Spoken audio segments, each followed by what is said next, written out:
Mr. Allen here. Welcome to Advanced Functions. This is day one. I'm going to start you with a fairly straightforward investigation. I'll take you through doing it. I'll do it with quadratics, and then you can do it with cubic functions and quartic functions and so on. When we look at the original write-up here, if I right-click on a link, open in a new tab, it allows me to kind of keep this tab open, of course, and then I can refer back to it. And so this one is pretty straightforward. It says open this file, and then in Desmos, and Desmos, the link to Desmos is right here. Again, right click open, and now I have Desmos open, and I have the file that we're working from. Basically what I'm asking you to do here is put these four equations onto Desmos and determine what the cubic function looks like. Then do the same thing with the quartic function, the quintic function, and the sixth degree functions. So I've done essentially the same thing here, again with quadratics. In order to type in an equation, it's quite simple. Start with y equals, and if you want to do exponents, you can see here that you have the option to just use the keyboard that's built in down here. But I type x and then use the caret on top of the 6, so shift and 6 gets me an exponent, and then I can type in whatever my exponent's going to be. But Desmos is a really valuable tool, and I think it's one that you want to get used to using. Essentially, anytime I get hung up on a problem, I'm going to come in here and graph the problem. I know it's not necessarily part of a proper solution for, on a test and so on, but if I'm hung up on why I can't find a value, taking a look at what the graph looks like might be pretty valuable. So this is the y equals x squared. Shouldn't be a big surprise to you. If you go in, so initially this is what it looks like. This wrench here has graph settings, and I'm choosing projector mode, just shows it up a little bit better. And basically this is my graph. So this is the graph of y equals x squared. If I didn't know what it looked like, now I do. My suggestion, and again in here, is basically take screenshots of all of your equations, or sketch, draw sketches in your notes of each of the equations. Again, the idea is I want to get a feel for what these equations look like.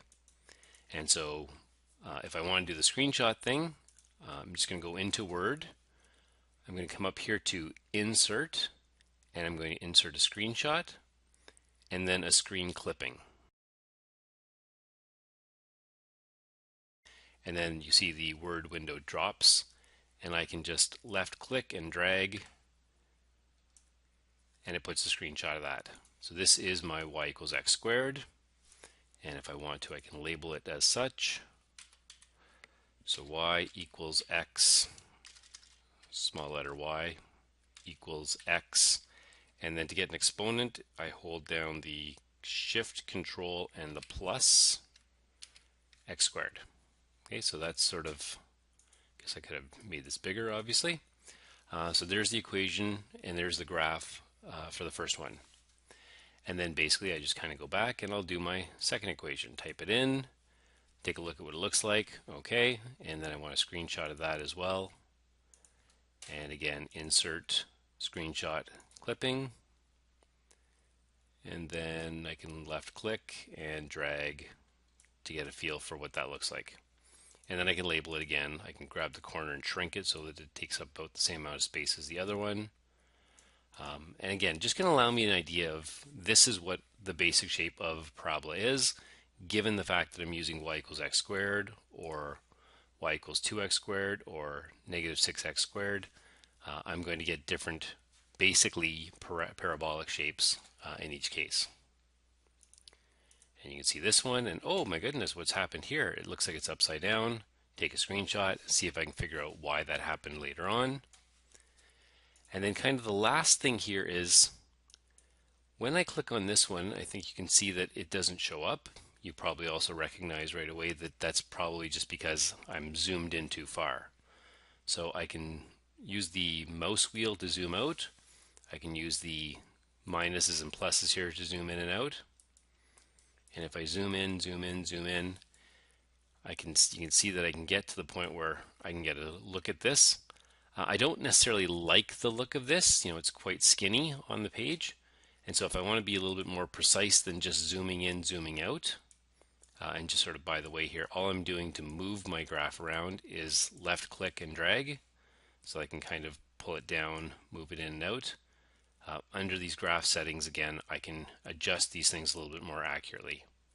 So I like where my y-axis is. My x-axis doesn't need to be nearly that wide, though. I can go from about -50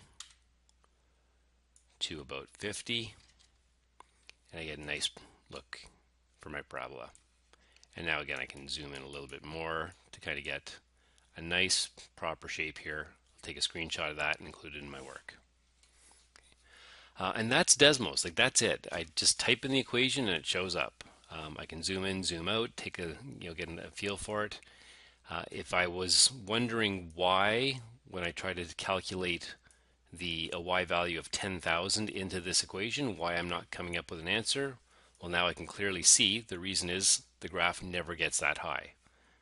900 is my maximum value, and so if I did try to figure out what value of x gives me this 10,000, of course I'm not going to be able to find it. So if I was hung up on a problem, graphing it might be the key to kind of figuring out why I was having a problem with it. Okay, so that's really all I wanted to say for today. Just kind of that's what you're doing, and then essentially you're filling in this table at the bottom. What you're looking to do is generalize based on, if I look at all the odd degree functions that I looked at, what can I say about the x-intercepts? What can I say about whether there's an overall absolute minimum maximum value? What can I say about turning points? Now you may not be able to get all these values, but you can kind of get an idea looking at them.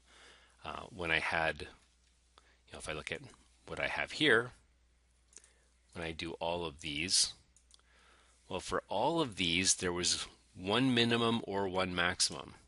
So if that were a question that was being asked of me as far as the even degree functions, one of the even degree functions, the one I looked at here, one set of them, always has one maximum or minimum. So maybe that's something to put in here. Odd degree functions, of course, are all these ones and all these ones, the ones where the highest power is a 3, a 5, a 7, a 9, and so on, any odd number. And the even degree functions are ones where the highest power is an even number. So all these ones in B, all these ones in D. And we're just looking to generalize here if we can. If we can't get something, we ask the teacher and he'll try to clarify it in the next day or so.